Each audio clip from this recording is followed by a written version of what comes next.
воскресшего возрождается силами преступоминаемого Петри Павла Павлова, силами его родителей Павла, Татьяны, многих-многих прихожан. Кто-то здесь стоит, кого-то уже и нет уже в этом мире. Поздравляю с сегодняшним праздником, с юбилеем нашей общины, с престольным праздником. Сердечно благодарю и отцов, и всех прихожан, то, что мы вместе молимся, трудимся. Надеюсь, что и дальше это будет, впредь будет продолжаться.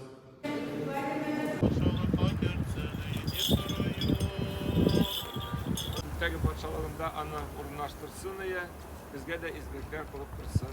Бәйрәм белән барыгызны да.